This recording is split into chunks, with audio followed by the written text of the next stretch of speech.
Welcome to Uncovered Biblical History and Traditions, the channel dedicated to lost stories of the biblical past. Discover stories of pre-Christian historical roots, biblical legends, lost church history, and forgotten historical characters of faith. It is very helpful if you hit the like, subscribe, and share. Help build my channel, and let's take a look together into these uncovered forgotten tales.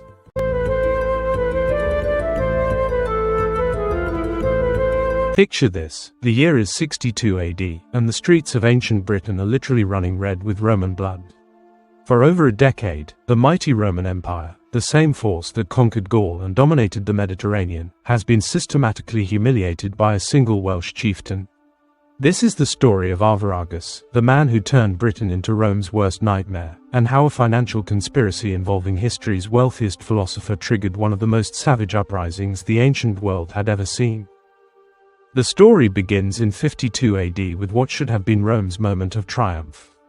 Caractacus, the legendary British resistance leader, had been defeated at Clun and dragged off to Rome in chains. The Romans believed they had broken British resistance. They were catastrophically wrong. From the ashes emerged Arvarus, a figure far more dangerous than his predecessor. This wasn't just another tribal chieftain, he was a military genius who understood something crucial: you don't beat Rome by playing by Roman rules. While Caractacus relied on conventional tactics, Arvarus revolutionized British resistance with unprecedented ferocity. He rapidly reorganized the shattered Silurian forces, but this time with a crucial difference. Where previous campaigns showed restraint, Arvarus unleashed a fury that exceeded anything Romans had encountered in centuries of conquest. The transformation was immediate and terrifying.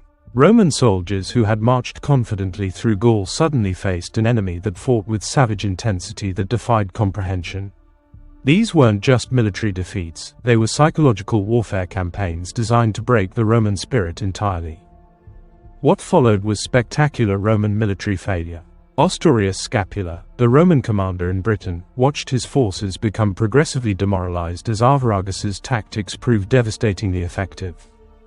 In 53 AD, Scapula suffered catastrophic defeat at Kievan, near Caerleon. This wasn't just a tactical setback, it was complete humiliation that shattered Roman confidence. The defeat was so crushing that Scapula, broken in health and spirit, begged Emperor Nero to relieve him of command. Nero immediately agreed. Enter Aulus Didius Gallus, who arrived with fresh optimism and founded Cardiff as a symbol of renewed Roman authority. But Didius proved no match for Arvarus either. His performance was so dismal that he achieved rapid, consecutive defeats that left Romans wondering if they had fundamentally misunderstood their enemy. The situation became so desperate that Rome replaced Didius with Veranius in 57 AD. If anything, Veranius performed even worse. Arvarus actually drove Roman forces behind their own defensive walls and trapped Veranius at Verulam. The hunter had become the hunted. By this point, the situation was a full-blown crisis. 3 consecutive commanders had failed spectacularly against a single British chieftain. Emperor Nero decided to deploy Rome's nuclear option. Suetonius Paulinus, regarded as the finest military tactician in the Roman Empire, was dispatched with Rome's most elite forces. This wasn't just any army. Nero sent the 2nd Augusta Legion, along with the famous 9th, 14th, and 20th legions. The 20th carried the prestigious Vicesima, Valens, Victrix designation, symbols of Roman military excellence. The message was clear: Rome was bringing everything to crush this uprising. The political stakes couldn't have been higher. If these elite forces failed, it would represent the most humiliating defeat in Roman history. They failed. Even Rome's finest legions proved inadequate against Arvarus's revolutionary tactics. The British forces continued their relentless offensive, asking no quarter and giving none. Roman military doctrine, refined through centuries of successful conquest, simply couldn't adapt. Roman historian Tacitus captured the frustration. In Britain, after the captivity of Caradoc, the Romans were repeatedly defeated and put to rout by the single state of the Silures alone. The mighty Roman Empire, at its height, repeatedly defeated by a single Welsh tribe. But the most dramatic chapter wasn't being written on battlefields, it was orchestrated by history's most unlikely villain, Seneca, the famous Stoic philosopher. Seneca, celebrated as one of Rome's greatest intellectuals and advisor to Nero, was also the empire's wealthiest man.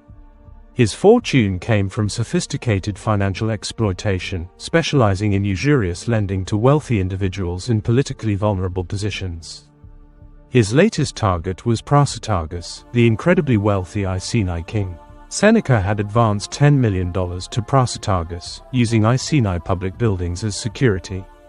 This was a private commercial transaction that should have been resolved through normal legal channels. But when Prasutagus died in 60 AD, Seneca saw opportunity for something more profitable than debt collection.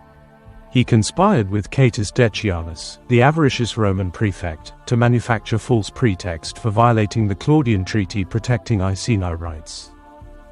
What happened next represents one of history's most cynical betrayals. Decianus, exploiting peace treaties allowing Romans freedom of travel in Iceni territory, positioned forces under diplomatic pretense. The Iceni, trusting Roman legal protections, welcomed the Roman presence. Then Decianus struck with stunning treachery. His forces launched surprise attack on unsuspecting Iceni, beginning systematic plunder that violated every principle of Roman law. They sacked royal palaces, stripped nobles of estates, and confiscated wealth explicitly protected under treaty guarantees. But worse was coming. In calculated humiliation designed to break British morale, Roman soldiers committed atrocities that shocked their own historians. Queen Boadicea, Prasutagus's widow, was publicly whipped. Her 2 daughters were publicly raped. These weren't random violence, they were deliberate political terrorism demonstrating Roman power and British helplessness. Frustrated by military failures, Suetonius Paulinus escalated to levels that horrified the ancient world, implementing scorched earth policy targeting British culture and religion. The culminating horror was the Menai massacre, representing fundamental abandonment of Roman legal and moral principles.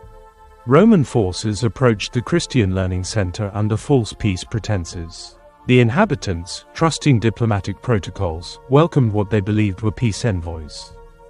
Instead, they encountered concealed weapons and calculated murder. Thousands of priests, priestesses, and civilians were butchered in cold blood.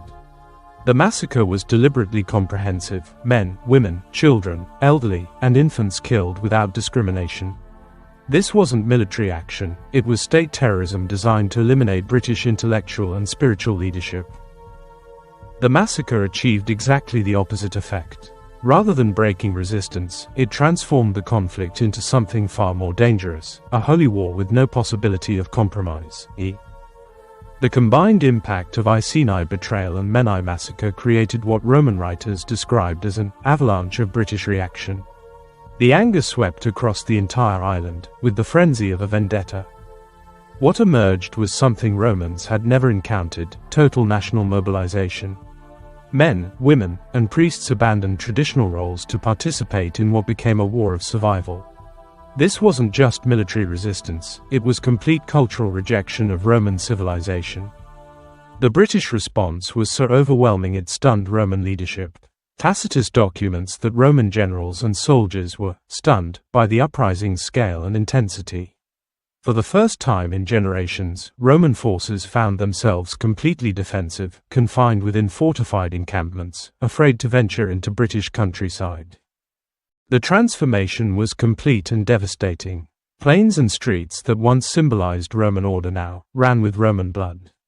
British forces systematically destroyed Roman settlements, stormed supposedly impregnable fortifications, and eliminated Roman presence from vast territory.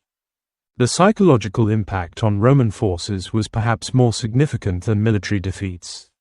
Roman soldiers, trained to believe in inherent superiority over barbarian peoples, suddenly faced opponents who not only matched their military capabilities but exceeded them in motivation and tactical innovation. Romans discovered what imperial powers throughout history would learn: military technology and numerical superiority mean nothing when facing a population united by shared outrage and survival instinct. The same legions that conquered most of the known world were reduced to cowering behind defensive walls, afraid to engage an enemy transformed from conquered subjects into an unstoppable force of national liberation. The Arvarus rebellion represents one of history's most dramatic examples of successful resistance to imperial power.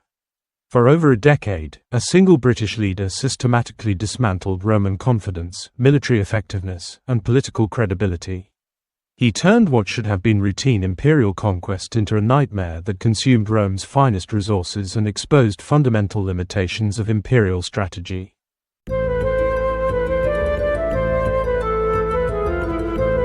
Imagine the year 60 AD. The Roman Empire stretches across the known world like a steel fist, crushing everything in its path. Its legions are unstoppable, its military machine ruthless and efficient. But somewhere in ancient Britain, a woman rises from personal tragedy to become Rome's most terrifying nightmare. Her name was Boadicea, meaning victory, and she would unite 250,000 British warriors in a fury of vengeance that would leave over 80,000 Roman soldiers dead and send the empire's representatives fleeing in terror. This is the story of the greatest warrior queen in history, whose golden hair and towering presence struck fear into Roman hearts, and whose words would echo through centuries as the ultimate cry for freedom.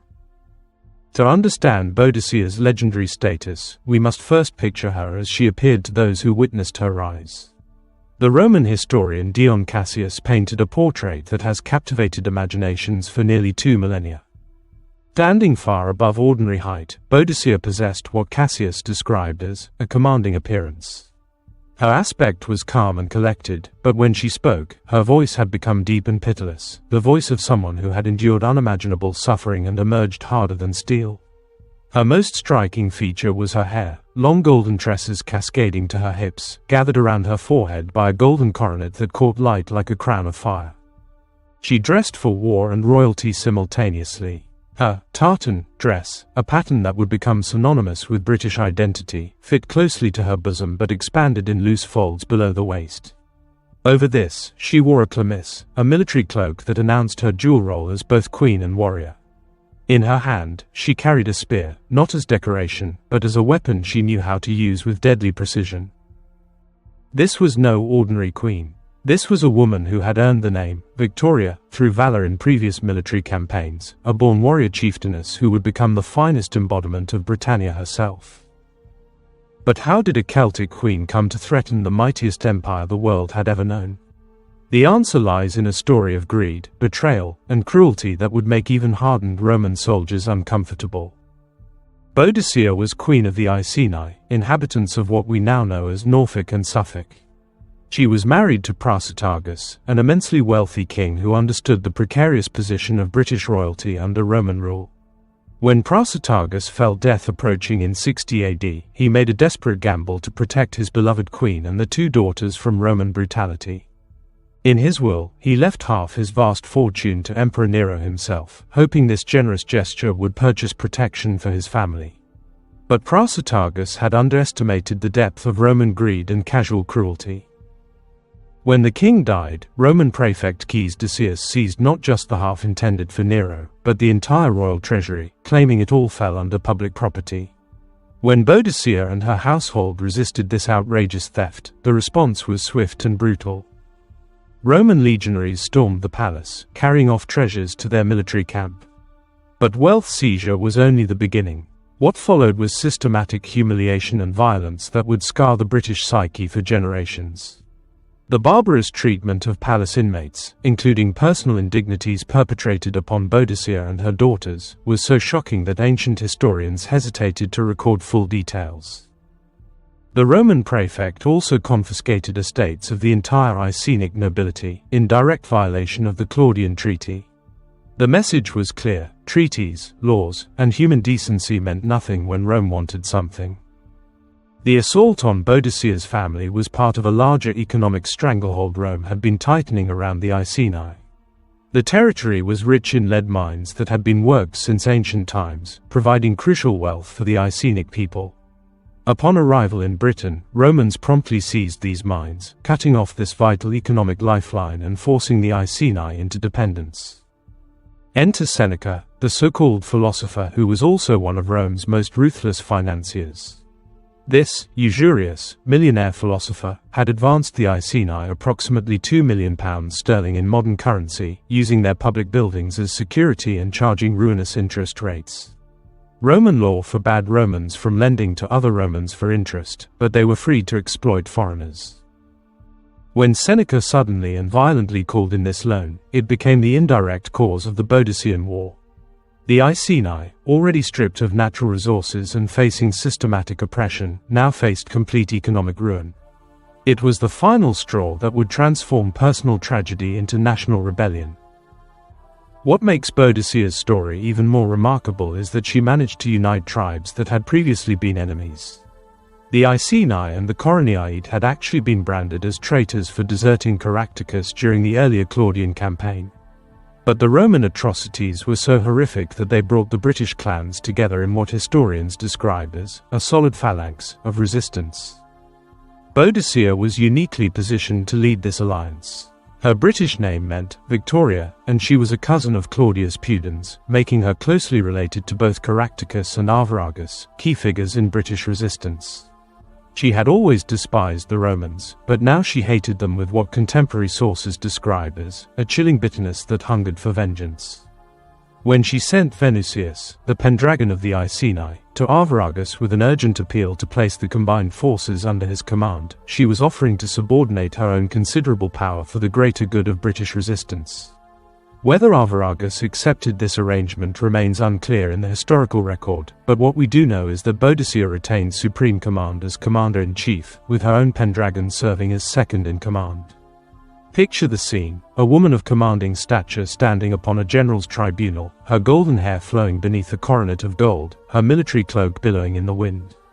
Around her, 120,000 British warriors, men who had answered her blazing call for vengeance, stand ready to follow her into battle against the most powerful military force in the world. What happened next would echo through history as one of the most powerful speeches ever delivered. Dion Cassius recorded her words, and they have lost none of their fire across the centuries. This was Boadicea's address to her warriors. "I appeal to thee, a woman. I rule not, like Nitocris, over beasts of burden, as are the effeminate nations of the East, nor like Semiramis, over tradesmen and traffickers, nor like the man-woman Nero, over slaves and eunuchs, such is the precious knowledge these foreigners introduce among us, but I rule over Britons, little versed in craft and diplomacy, but born and trained in the game of war, men who, in the cause of liberty stake down their lives, the lives of their wives and children, their lands and property. Queen of such a race, I implore thine aid for freedom, for victory over enemies infamous for the wantonness of the wrongs they inflict, for their perversion of justice, for their contempt of religion, for their insatiable greed, a people that revel in unmanly pleasures, whose affections are more to be dreaded and abhorred than their enmity. Never let a foreigner bear rule over me or these my countrymen, never let slavery reign in this island. Be thou forever, O goddess of manhood and victory, sovereign and queen in Britain." This speech reveals everything about Boadicea's genius as a leader. She doesn't apologize for being a woman in a warrior's world, she embraces it, contrasting her rule over free warriors with the decadent leadership of Rome. She appeals to British pride, condemning Roman injustice and greed while calling upon the goddess of victory herself. It was a masterpiece of rhetoric that would inspire men to fight to the death. When the Boadicean War began in 60 AD, it unleashed a fury that caught Rome completely off guard. Always in the fore, fiercely inspiring her warriors, Boadicea led from the front with her two daughters riding beside her. Her war chariot, equipped with scythes on the wheels, became a symbol of British resistance as it slashed through enemy lines. The campaign was a series of devastating victories that demonstrated Roman vulnerability. Colchester was the first to fall. The temple, fortified by Roman veterans, held out for 2 days before disaster overtook them. The 9th Legion under Petilius Ceriolus was slaughtered at Coggeshall, with only Ceriolus and a few horsemen escaping. The Roman headquarters at Verulam was burned to the ground, its defenders cut to pieces. Tacitus records that one Roman legion that dared to stand its ground was cut down to the last man. Roman populace fled in terror at news of her approach, and her forces swelled to 230,000 warriors. This wasn't just the Iceni anymore. The powerful Trinobantes, the warlike clan that had signed a peace pact with Julius Caesar in 54 BC, had joined Boadicea. The Silurians under Arviragus were likely participating as well. At least 4 of Britain's most powerful warrior clans had united under the single standard of vengeance. The scale of Boadicea's success was staggering. Over 80,000 Roman soldiers perished in these sanguinary battles, casualties that would have been unthinkable just months before. Catus Decianus, the Roman official who had helped orchestrate the initial atrocities, fled in terror to Gaul after witnessing the violence and carnage of British vengeance. Never before had the British been so deeply wounded and angered by violations of their native privileges, their religious institutions, and the personal dignity. The desecration had charged them with what Tacitus described as superhuman determination to avenge. This wasn't just about military conquest, it was about the very soul of Britain itself. Boadicea's name flames throughout British history as a symbol of sovereignty and the refusal to bow to foreign oppression. She proved that even the mightiest empire could be shaken by a people united in righteous anger, led by someone willing to sacrifice everything for freedom.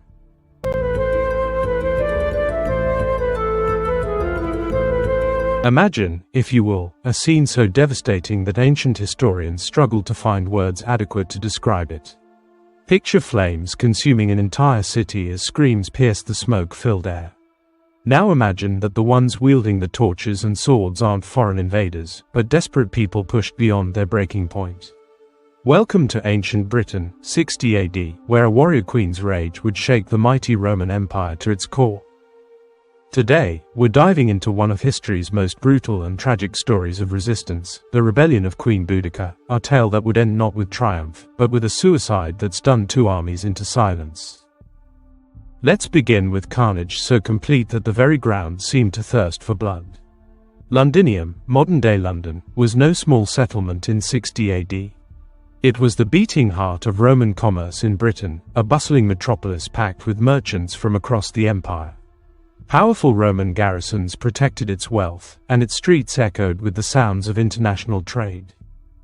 But on this particular day, those streets would echo with something far more sinister. When Queen Boudica's forces descended upon London, what followed wasn't a battle, it was systematic annihilation. The ancient historian Tacitus, known for his measured prose, couldn't hide his shock as he recorded that 40,000 Roman defenders and civilians were put to the sword. Not captured, not enslaved, killed outright. The assault was so thorough, so merciless, that later historians would struggle to explain how the typically noble British character could produce such devastating fury. But to understand this rage, we need to step back 18 years and witness what had been brewing beneath the surface of Roman-occupied Britain.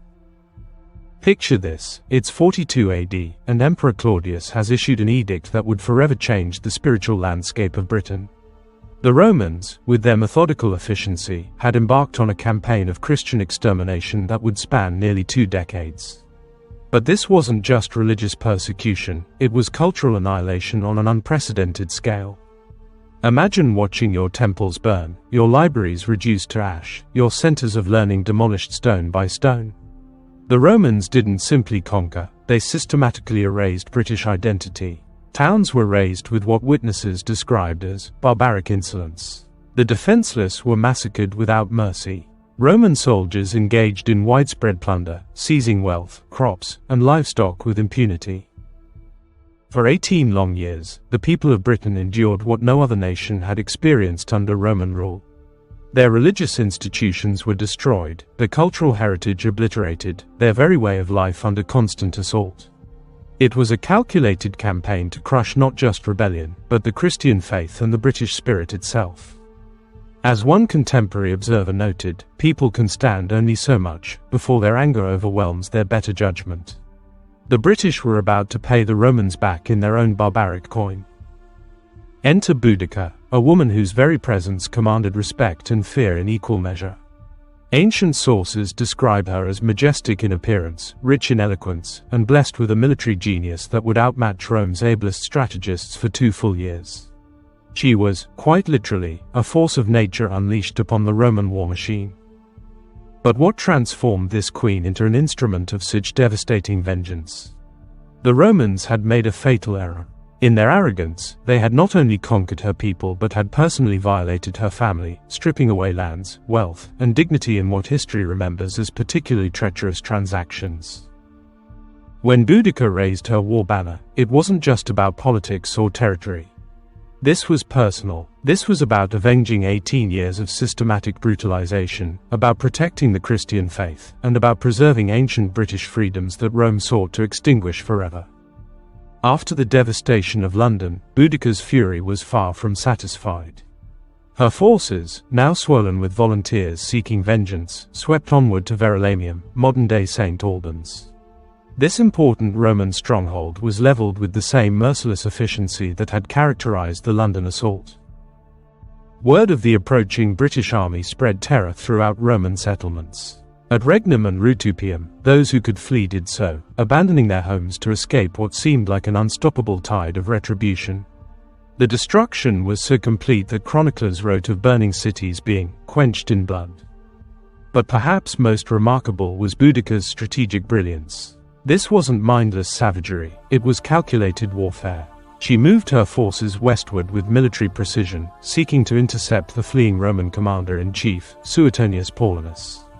Multiple battles erupted across the British countryside, and according to the historian Dion, the Romans bore the heavy balance of disaster in each encounter. For 2 years, this British Amazon, as she came to be known, drove Roman legions before her armies, like sheep to the slaughter. Rome's finest military minds found themselves consistently outmaneuvered by a queen who preferred death to the sacrifice of freedom. But even the most brilliant military campaigns can turn on a single moment, and Boudica's would meet its end in the most unexpected way imaginable. The year was 62 AD. The location, Flintshire, near what is now Newmarket. Two massive armies faced each other in what everyone knew would be the decisive confrontation. From dawn to dusk, the battle raged with savage intensity. Neither side could gain a lasting advantage as the tide of combat ebbed and flowed like a deadly ocean. As darkness began to fall, something went wrong in the British ranks. A section of Boudica's army, including the Queen herself, became separated from the main force. In the chaos and failing light, Boudica believed herself trapped, cut off from her supporters and facing imminent capture. For a woman who had witnessed 18 years of Roman brutality, who had seen what happened to those who fell into Roman hands, the prospect of capture was unthinkable. Rather than face the despoliation and violence she knew would follow, Queen Boudica made a choice that would echo through history. In her final act of defiance, she took her own life on the battlefield. What happened next is perhaps one of the most extraordinary moments in military history. As news of Boudica's suicide spread through both armies, something unprecedented occurred. Romans and Britons alike stood stunned, overwhelmed by the tragedy of this incredible climax. The fighting simply stopped, not by command, not through negotiation, but through the mutual recognition that something profound had just occurred. Both armies withdrew to their encampments in what witnesses described as unbidden consent. The woman who had terrified Romans in life now awed them in death. A great sadness descended upon her people, while even their enemies gazed upon the scene with a mixture of shame and fear. Here was a leader so formidable that her death alone could silence the clash of arms across an entire battlefield. The Romans, ever pragmatic, quickly seized upon this moment of British demoralization. Peace negotiations with the Iceni tribe resulted in terms so generous they revealed just how desperately Rome wanted this conflict to end. Every confiscated piece of royal and noble wealth was restored. Stolen estates were returned to surviving family members with all original privileges intact. The treacherous transactions that had helped spark the rebellion were cancelled outright, and Rome even paid a heavy indemnity to the Iceni people. As one Roman historian would later observe, every peace with the British was a signature of defeat. These weren't the terms of victors dictating to the conquered, these were the desperate concessions of an empire that had been brought to its knees by one extraordinary woman. But perhaps the most fitting tribute to Boudica's legacy stands today on Westminster Bridge in London, the very city she once reduced to ashes. The magnificent statue erected in her memory captures her exactly as the ancient Roman writer Dion Cassius described her, standing erect with spear in one hand, the other controlling two rearing war horses, her coronet gleaming and her long hair flowing in the wind.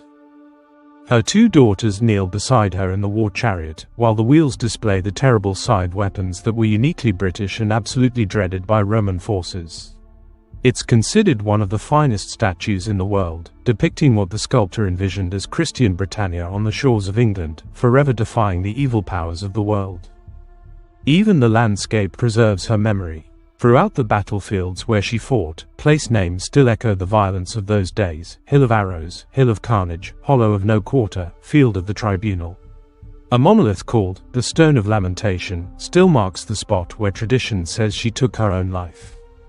But here's what makes this story even more remarkable: Boudica's death didn't end the resistance. The peace Rome negotiated with the Iceni had no effect on other British tribes. In the north and west, new leaders emerged. Arvarus, Venusius, and a gallant new war chief called Galgacus continued the fight with unabated determination. The spirit Boudica had embodied, the refusal to submit, the willingness to sacrifice everything for freedom, lived on long after her funeral pyre had burned to ash. According to witnesses, including the missionary Joseph of Arimathea and his co-workers, who observed these events as sorrowful spectators, the Christian faith and British independence were preserved for posterity through these ultimate sacrifices. If you would like further context and the rest of the story, check out previous videos and future videos. If you would like more information where to research this subject, pause this image and look into these resources or find resources in description. If you have book sources or links of your own on this subject, please share in comments or email me. Thank you. I hope you enjoyed this forgotten biblical story. Leave a like, comment, share and subscribe. This is very helpful. Join me next time for another lost story of our biblical history.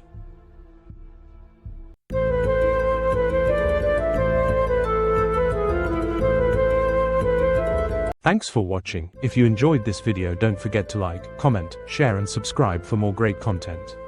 Hit the notification bell so you never miss an update. See you in the next video.